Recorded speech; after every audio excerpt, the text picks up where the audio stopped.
Are you struggling for consistency in your sim racing? Does your iRating look like a roller coaster? If so, we have good news for you. The way to get more consistent is to first understand what you're doing differently than the professionals. And VRS is the answer. With our competitive subscription, you will have the telemetry, setups, tutorials, and everything else you need to fully analyze your driving. Our data packs and the ability to compare your driving with the best in the world will show you exactly where to adjust your inputs, change your driving line, and shave seconds off of your lap times. And our powerful and precise Direct Force Pro wheelbase and precision pedals are being used by some of the world's best drivers. All these champions agree that VRS hardware is not just the best on the market, it's also priced well below the competition. So if you're looking to upgrade to direct drive and the best pedals in sim racing, VRS is your answer. If you want to get better, get faster,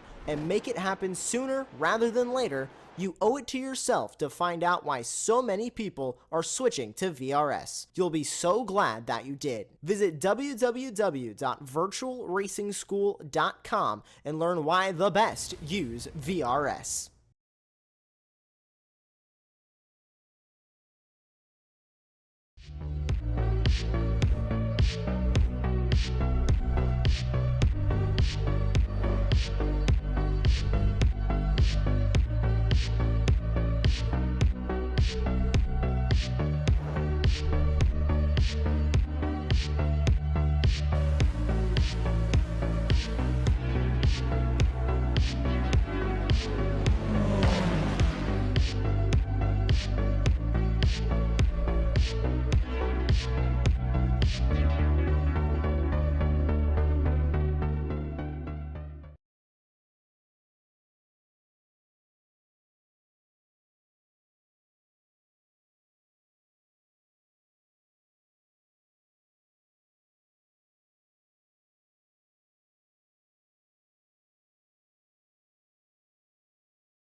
Two, one.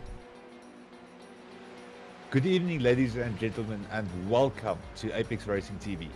You're watching the Radical Racing Challenge Strength of Field race, And tonight is the night that you've all been waiting for, the finale of the season, and we are visiting the iconic Nürburgring.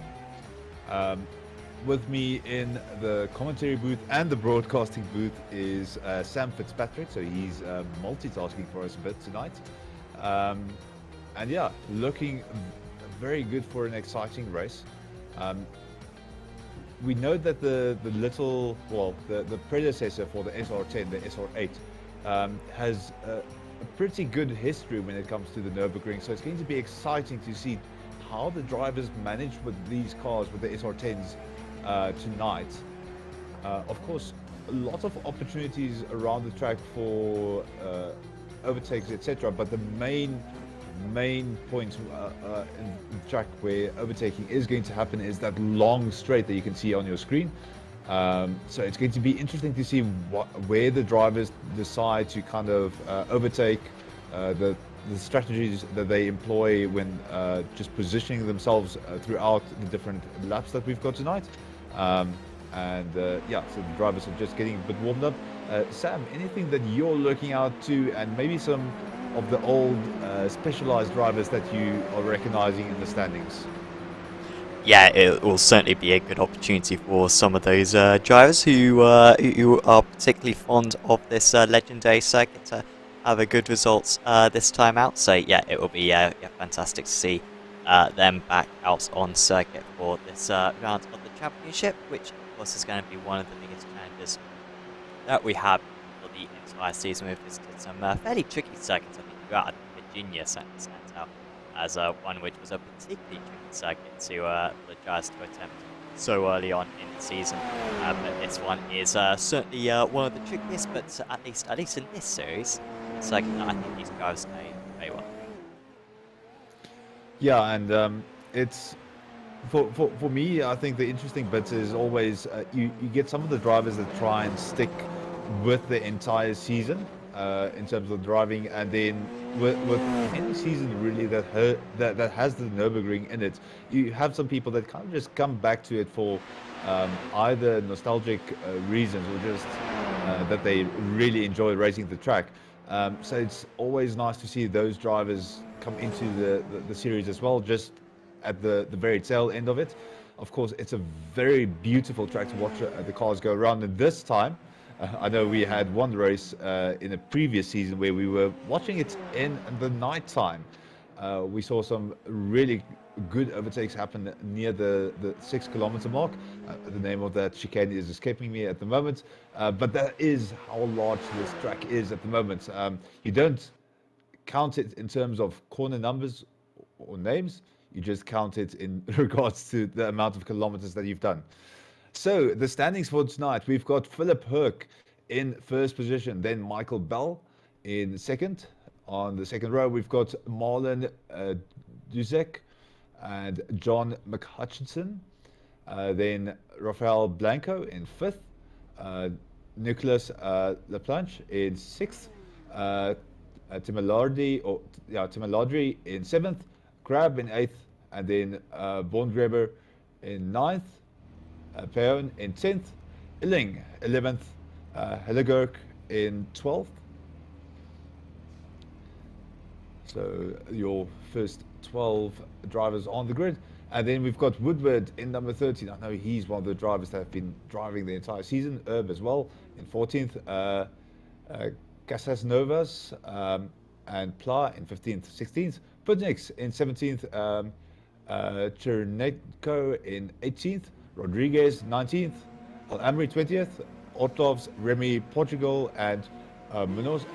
All the lights have already gone off. It normally goes very fast, and a very good start as we get underway. Van der Erck already creating a very good space for himself, getting away from the rest of the drivers. Behind him, Dusek and Bell duking it out for position. Dusek getting just ahead of Bell as they start to file in behind one another. It's a very tricky part of the circuit. We've got a lot of very fast corners on cold tires. Of course, these cars taking a little bit of time just to get the tires up to temperature, but a very good start, and things getting underway very nicely. We do have some slight contacts in the back. Unfortunately, Remy jumping to the pits.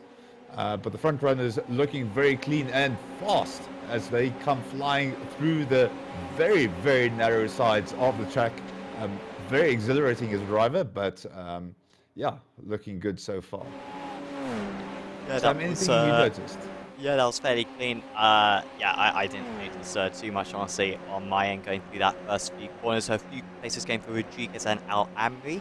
But yeah, like Casanovas was the big loser, it seemed, in all that. We got this tight battle here going into the right hand. Are they all going to be able to get through it? I think this is Pione currently leading this one. I think Van Herk has had a little bit of an issue ahead. I think he's just dropped behind. In fact, Van Herk was in the lead. So a crucial mistake there from Philip van den Herk. We might get a replay of that a little bit later on in the race once it starts to calm down a little bit. But our pole sitter, our car number one, our race leader, has dropped 6 positions in one corner. Yeah, it's a bit of a rough one. He's kept it on track. I can't see visible damage on the car, so maybe just a minor off. And he's just settling into position now, but the rest of the drivers getting along quite nicely. Illing right on the rear there of Von Graber. You can just hear the suspension of the car struggling. I think some of the guys are perhaps hitting the curbs a little bit hard, or there might be a little bit of a bug on my side. We've seen a lot of close racing during the SR10 season, but I can just imagine how scary it is for these drivers. Ooh, and a little bit of a tap on the grass there for Borngraber. A little bit of a scare for Illing, and hard on the brakes there as Herb drops down quite a few positions. Borngraber also dropping behind Illing side by side, and now hard braking into the left-hander, and that is going to be Illing just ahead, or staying just ahead of Borngraber. So that little lock-up into the downwards left-hand corner costing Borngraber quite a few positions. Oh, I thought that was going to be cut there. We saw one of the drivers, it was the Melandri off the circuit for a moment there, and I thought he wasn't going to be able to brake for the next corner. In the end, he's got away with it. Pla has not got away with it. Has he hit the wall here? He seems ever so slow, and I think he's trying to pull some shapes as well, so I think he is still going, but furious right now is Chenenko behind, who I think had to get on the brakes in order to avoid, and this has made this absolutely huge pack. We're going to move a little bit further forwards to Elig, see if he can hold on to this position. He's still ahead of Pione, up 2 places from his race start. Are we going to see any moves here for this second pack? Not quite on this time round, at least. But some super close racing right now for these drivers as we get about halfway through this open race. There was a little bit of a moment there for Plaz. He was coming over the hill. There was a little bit of a bump, and the rear of the car just kind of shifted quite violently. And as they go through the carousel, all of the cars making it through quite nicely. I'm just going to have a bit of a quick replay here of Van der Herg, trying to see what happened to him. So not really close to the edges of the track, missing the apex completely, so going in way too hot. Good recovery there, almost spinning, but manages to keep it on the track, and that's absolutely crucial with just looking at the proximity of the barriers close to the edges of the track. I mean, one single mistake and your car is going to be sent to the pits, and it is a very, very long tow. As you can see, the race only consists of 4 laps, so it speaks to how long this track is. Just looking at the track info, 22.8 kilometers in total for a single lap. That is quite a bit. And oh no, we might have a track blockage here. Are they all going to be able to get through it all right? I think so. That was an absolute mess as we head into sort of the third sector of the lap. That's how I refer to this section. Such fun. Maybe the most fun part of the cycle with the elevation change. So, quite a few incidents right there, and we'll try to figure out how it all started off. I think it may have kicked off with Robert Woodward. So keeping an eye here on Woodward. Ooh, and there's a... Not so good.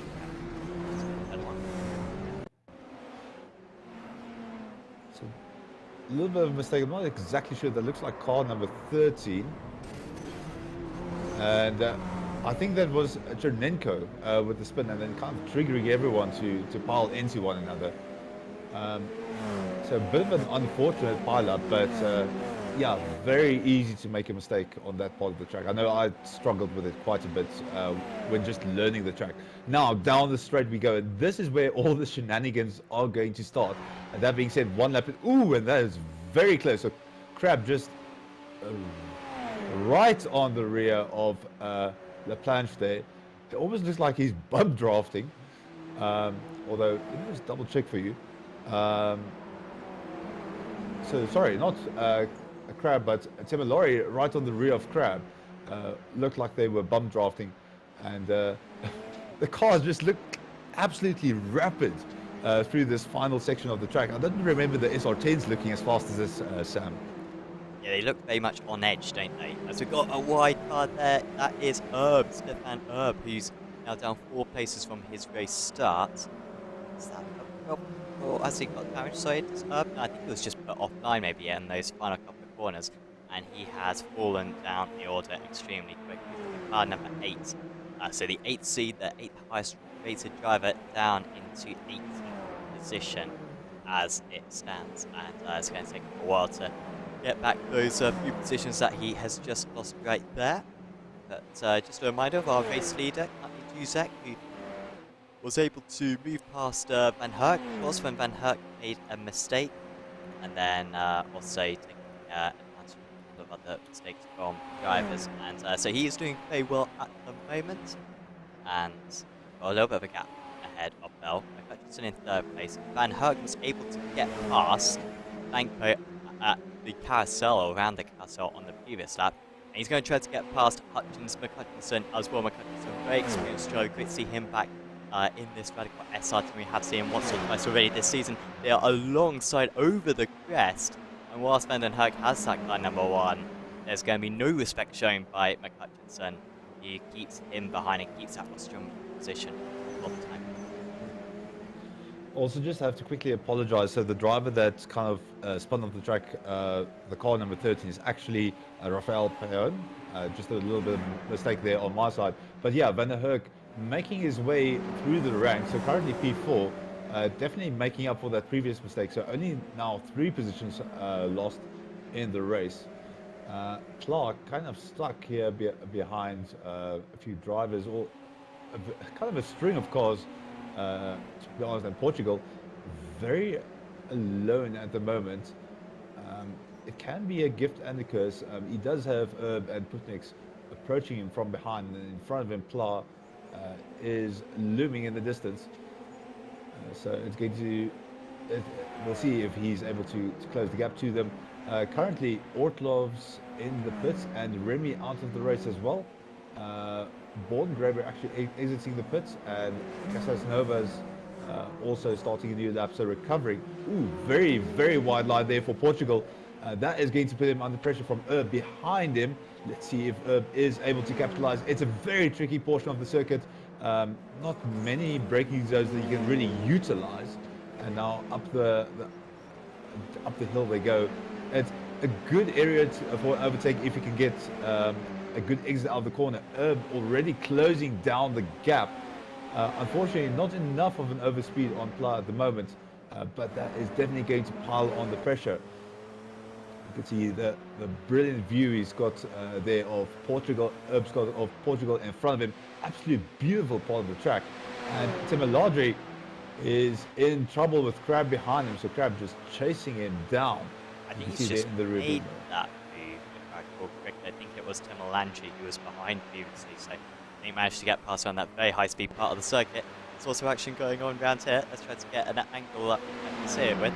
And that was super close there between Munoz and Pione, but they're back alongside. Oh, he goes around the outside. Brilliant stuff there from Pione.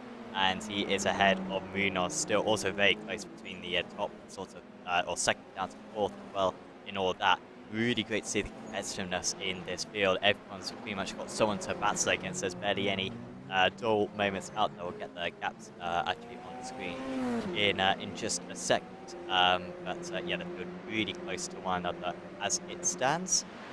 As we regards to the way to do in second lap of the race. This is where it sort of calms down a bit. But I don't know about you, Johan. I don't know how many laps you've done on this place. But this part of the circuit is my favourite bit. That couple of chicanes are so much fun.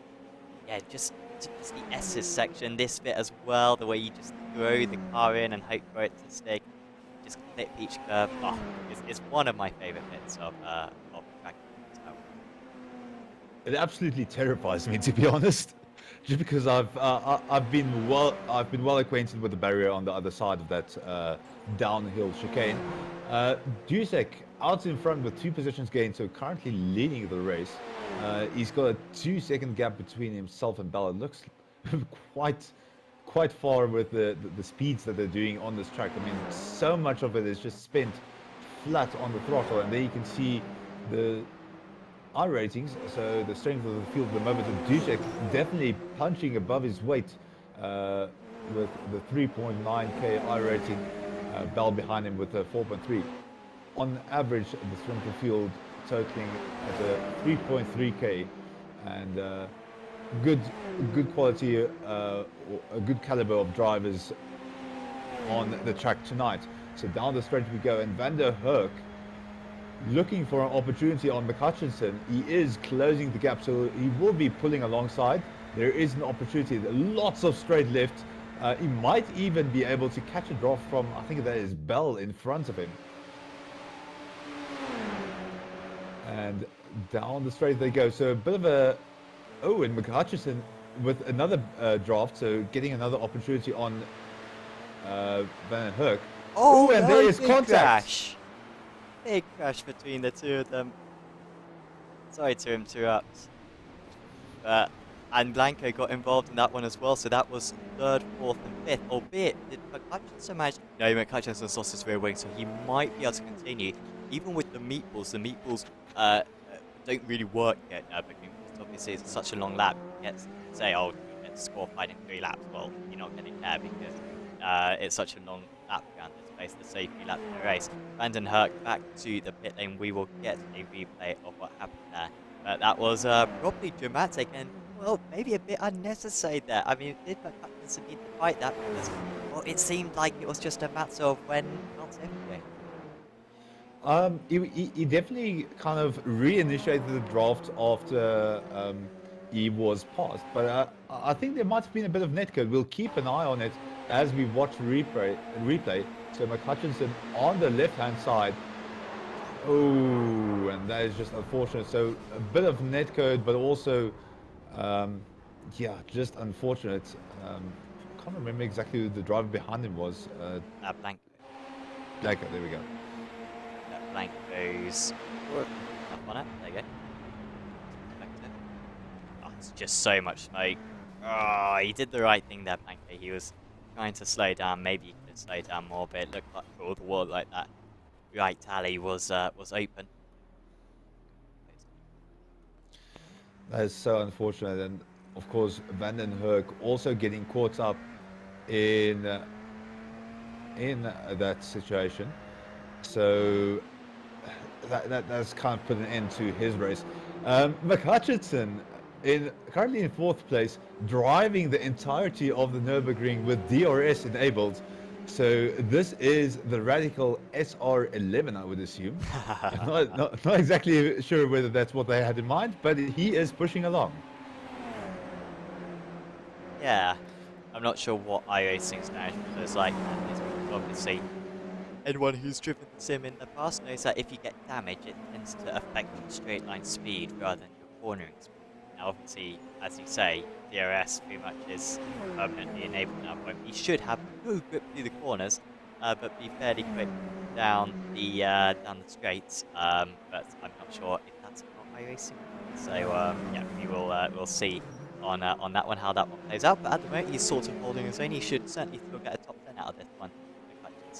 But obviously not what I would have been hoping for when that. Oh dear, what's going on there? That was Tim Laudry. I was having an absolute monologue just going on, and then all of a sudden I see that. Similari just absolutely, for lack of a better term, just yeeted into the wall. There was a bit of contact there as I think a driver came on his inside. We'll have to look I think it may again. have been Eilig or Crab. Both of them possibly.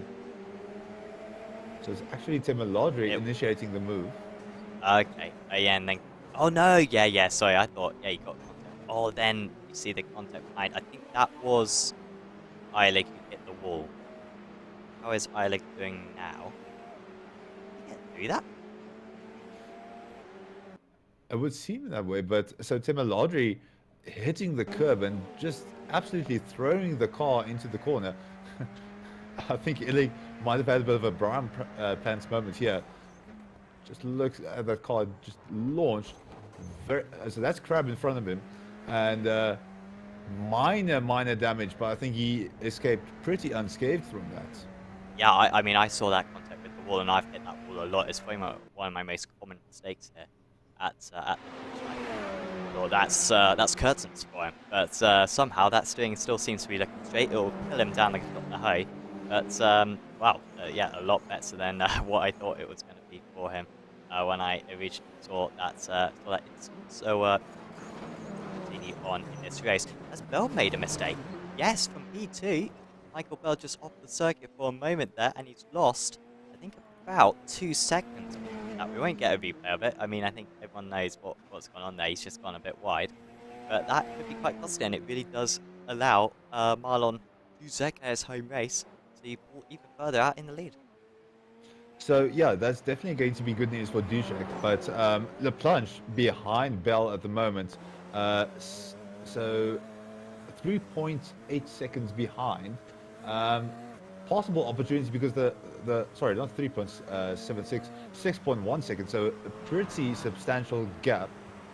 Now I'm getting them confused. It is 3.8. But the big thing is that Bell also has a bit of a lack of confidence at the moment. Meanwhile, Woodward at the moment, very pressured from behind. As Munoz looking at an opportunity, just chasing him down. They'll probably reach the straight section of the track in a few corners. Given that I remember this track correctly, it's so difficult. But yeah, he's just keeping an eye on Woodward, biding his time. He knows he has to keep up the speed, keep up the pace, and then at some point he'll be rewarded with that wonderful straight.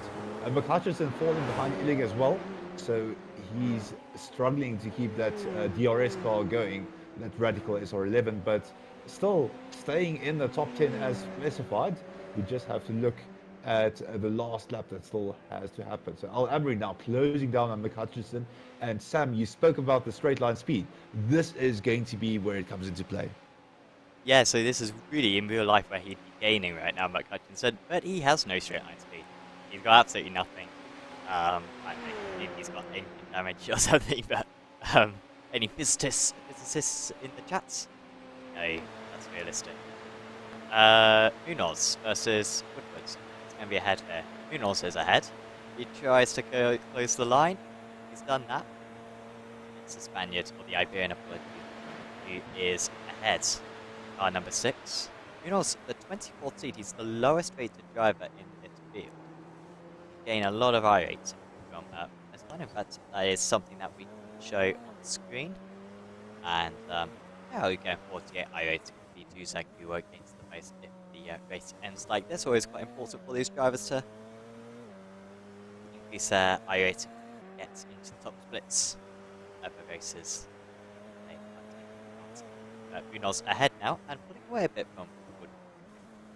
Yeah, so I think he's kind of just kept behind Woodward, but he does have a bit of pace in hand, so that can possibly help him quite a bit. In front of him, that looks to be Rodriguez, and that is Rodriguez in front of him.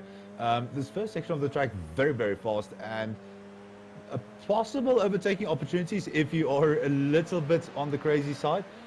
We have seen it done in the past, but it's so difficult because you need to get a bit of a strong exit out of a corner, and most of it here is just keeping your foot down. That being said, a little bit of a drop here from Munoz.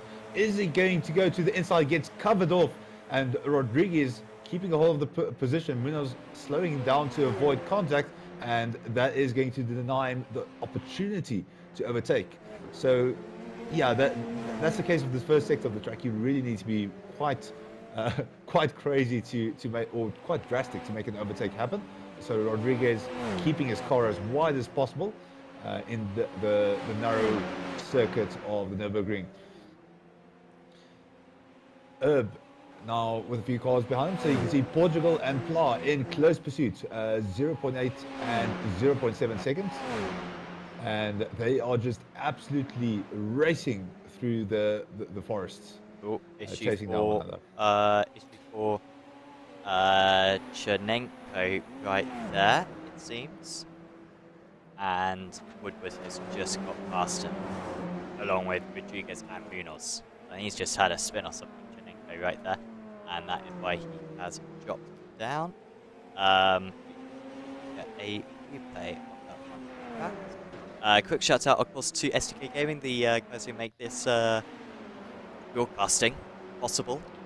As you can see the mistake there. So, for example, for these replays, that's the second mistake. If everything that goes out on circuit, if a driver stops out on circuit, if they go off circuit, if they get overtaken, then that all gets picked up by this SDK Gaming software, and it means that I can find these replays fairly quickly instead of hunting about. Just click the button, and it manually shows that moment. That's just the tip of the iceberg with SDK Gaming. Of course, you've got live timing, you've got a this broadcast overlay. You've also got an in-sim overlay, fuel calculators, and so much more. So much software covered by dashgaming.co.uk in order to get yourself a subscription. This is close. This is also close. That's Al Amri up to 5th place. Is up 15 places. Starts. British driver. And number 19 really overachieving. As we've also got Woodward. Oh, he's still passing super hard right now with Chernenko. He made that mistake before. Who's going to give in? Are either of them going to give in? Finally, it is Woodward just ahead. But by no means is this map playable. Al Amri also got the pass completed on Fred Illing. Looks like the overtake has stuck. A little bit of a deep turn into the corner there by Woodward. Flashing lights from Chernenko. Not sure if that's to distract. Payon dropping down the orders. Nothing. Oh! And Pla just oh, that was Payon. So Pla just kind of hitting the side of him, as I assume that was a spin that put him there in the middle of the track. Very unfortunate there, but he has kept going. Now Leplanche in third position, very close to Bell. So this is a possible fight for second position towards the end of the lap. He just needs to keep in touch with Bell. So either he's caught up with him or Bell has made another mistake. Either way, opportunity for Leplanche. You can see he's just pushing the car to the absolute limit. Of course, these cars do have a little bit of trouble with the tires overheating, and a lot of these corners putting a lot of pressure and strain through the tires. So managing that is going to be very difficult. You can see the rear of the car very loose for the Leplanche. He's absolutely fighting the car through every single corner. Bell now off into the distance by 7/10. Definitely, ooh, and a little bit of a bump there for Rodriguez, almost losing the rear, and trying his best to keep away from Munoz. You can see the car is just absolutely being driven to within an inch of its life as he goes flying over the curb. Very, very lucky that he's able to keep a hold of that car. Oh no!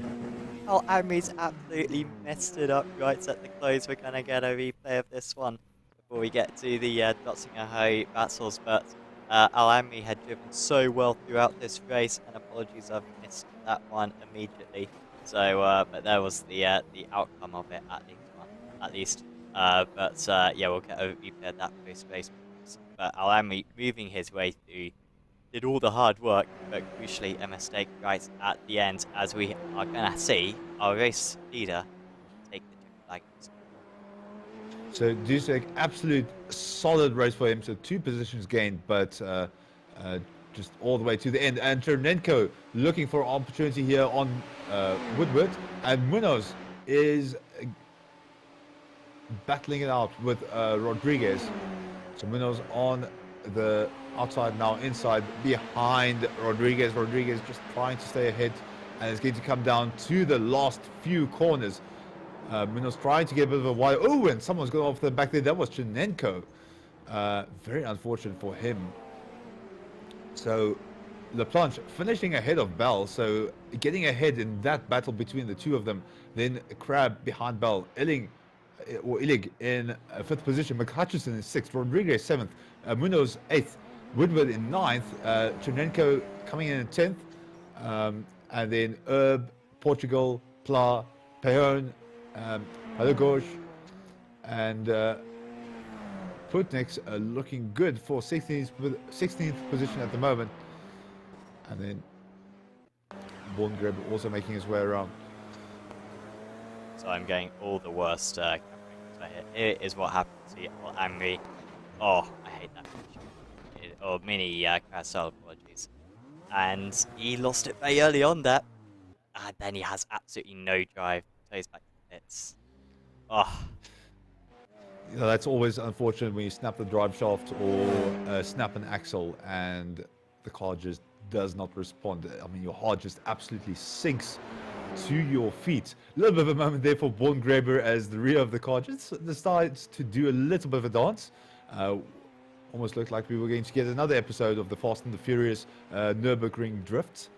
But yeah, so the last few stragglers coming across the line. And we have our first race with the SR10 on the Nürburgring done and dusted. But quite a few battles right up to the very end. This is the one strange thing about the Nürburgring. I mean, we normally when you finish a race, it's the race leader comes across the track, and 2 minutes after that, everyone's done. The Nürburgring, it takes a little bit longer than that. So a bit more difficult, but Borngraber making his way to the end of the track as he goes down the straight. Yeah, we're going to be here for another 4 minutes because Otlov's, he's halfway around the track. So, yeah, we will get some interviews done in a bit, but also a quick shout out to Spot. As long as people come for an interview, hopefully, I think it's the season finale, people are a bit more up for it.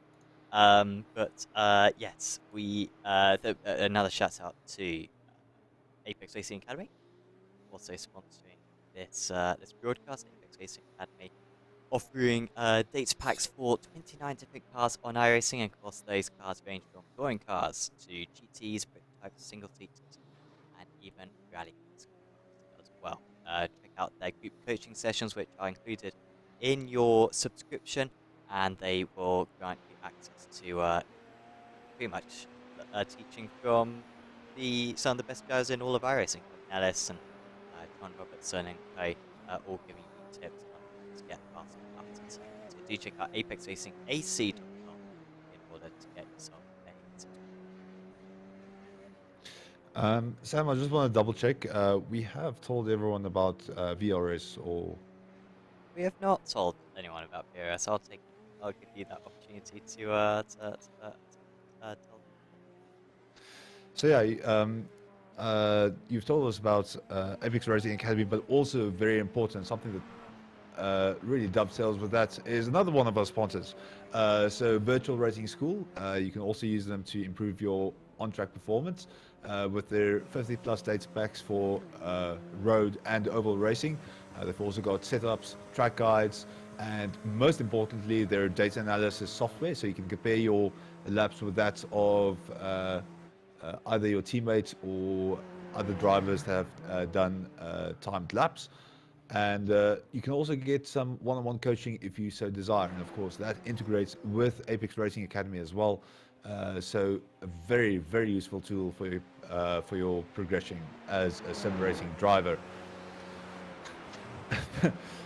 Sam, I just want to point out the helmet on Ortlov's car is just absolutely hilarious.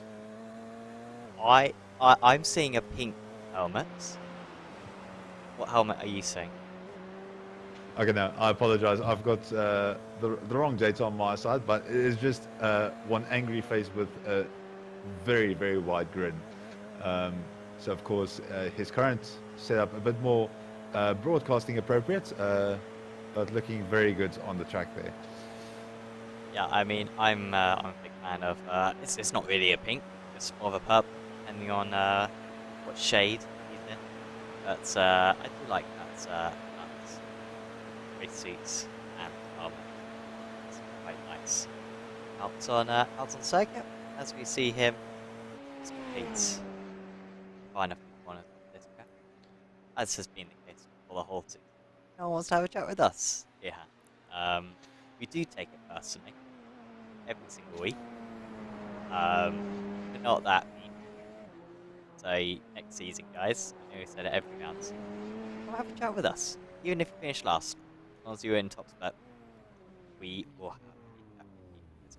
You guys are the ones who fund this broadcast. You absolutely deserve to get some time on stream, lovely voices, give any shout outs to those people who would like to shout. But that is everyone across the line now, and it does mean we can go through the final race results. Feels like it finished yesterday, but it was just 5 minutes ago, guys. And here are the final stats. So in first position, absolute dominant performance from Marlon Dushek. And then in second position, Laplanche getting past Bell in the last lap. Michael Bell, of course, in third position. So bit of trouble on the last two laps, but he's managed to stick it on the podium. So well done. And then we've got Paul Crabb and Fred Illing avoiding danger earlier in the race, managing to put themselves in fourth and fifth. John McHutchison, absolute king of DRS, getting across the line in sixth position. And then Rodriguez getting past Munoz in the last lap for seventh position. Munoz in eighth. And then we've got Robert Woodward, Chernenko managing to finish in 10th despite of his little accident there at the end. Then we've got Stefan Erb, Max Portugal, and Agro Pla, making up 11th, 12th, and 13th. Rafael Peon in 14th. Hillegosh in 15th. Pudnix 16th. Al Amri in 17th. Philip Herc in 18th. And then we've got Bongraber 19th. Blanco 20th. Ortlovs in 21st. Timur Laudry in 22nd. Unfortunately had a bit of an accident with the curb. And then Casas Novas in 23rd and Remy in 24th.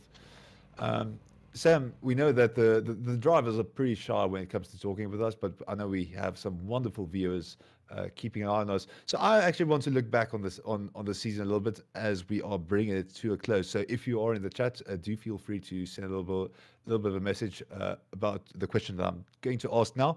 Sam, I'm going to ask it to you, but we'll just keep an eye on what the viewers say. So we've had quite a few races this season. We've had Road America, we had Laguna Seca, Virginia International Raceway, Sebring, the Red Bull Ring. We had Summit Point Raceway, Phillips Island, Suzuka, Imola, the Hockenheim Ring, Alden Park, and of course now the Nürburgring.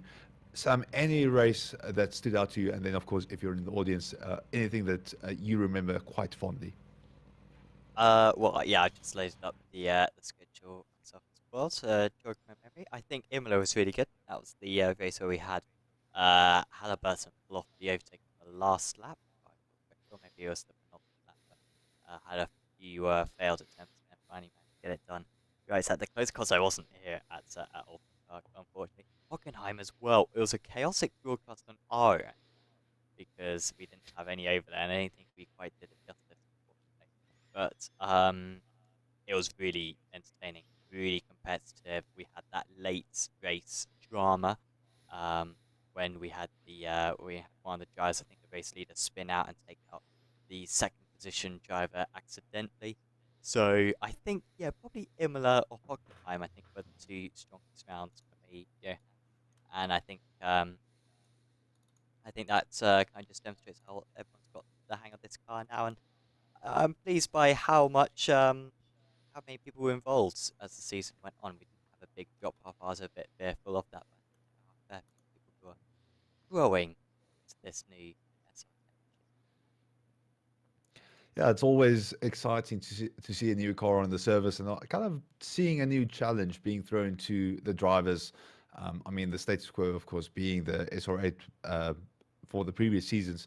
But it's been a different challenge for everyone. I mean, I remember that race at Road Atlanta, and everyone just getting acquainted with the tires. I also remember jumping in the car for the Road Atlanta the first time, just thinking, how on earth are you supposed to finish a race with those tires getting very, very warm as you progress throughout the race? But yeah, very, very good season. I think for me, Suzuka was quite fun just actually visiting the track again. But of course, yeah, I do agree. Imola was definitely one that stood out. Hockenheim, yeah, chaotic, but I think the action on screen was definitely top notch, and that that made things a little bit better. But all in all, a very fun season. Um, and yeah, so just quickly looking to some of the racing that still needs to happen this weekend and onwards. Um, of course, here on Apex Racing TV. So if you've not had enough racing, uh, on the 3rd, so that is tomorrow, the Formula 3.5 Championship is heading to Interlagos. We've also got the ARL Truck Series. That is going to be the first round at Daytona. So on the 4th. Then we've got the SRF Weekend Warriors at Sebring, also on the 4th. IGP Fun Formula 3 Viores, they are going to go to Silverstone, also on the 4th. So definitely a good day for racing.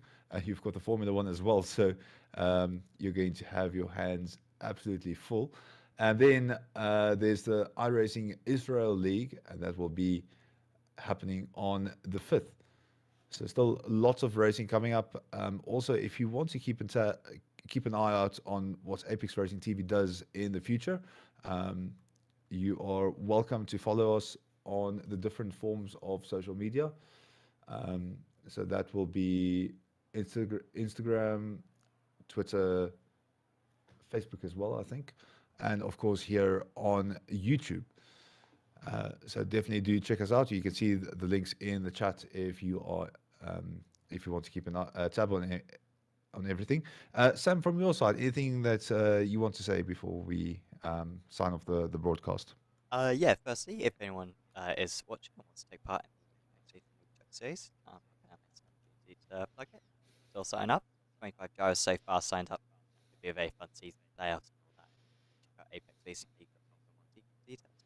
More importantly, though, would just like to give a shout out to Kane Havertz, because I believe Kane is going to win the official series championship. So those who are not familiar, every race that you do during an official series season, you earn points for.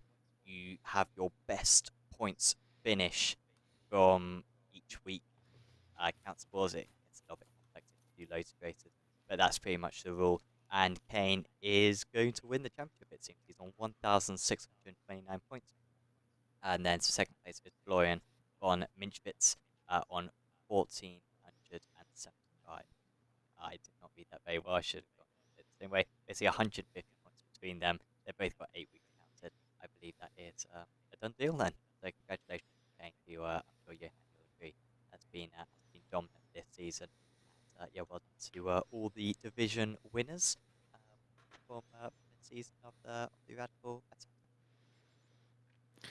Yeah, it's been an absolute pleasure to commentate on the racing that they've all provided. So I've thoroughly enjoyed it. I remember the first race we saw Kane racing and the absolutely dominant performance. He's been a force to be reckoned with. And a very, very, very cool guy to see on track. But there's, of course, all of the other drivers as well. I mean, battles happening throughout the pack on each and every race. We've definitely had our hands full on every broadcast, so it's been very fun.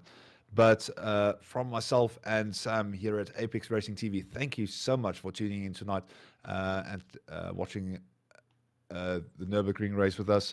Hope you have a lovely evening. Enjoy the racing for the rest of the weekend, and have a good one.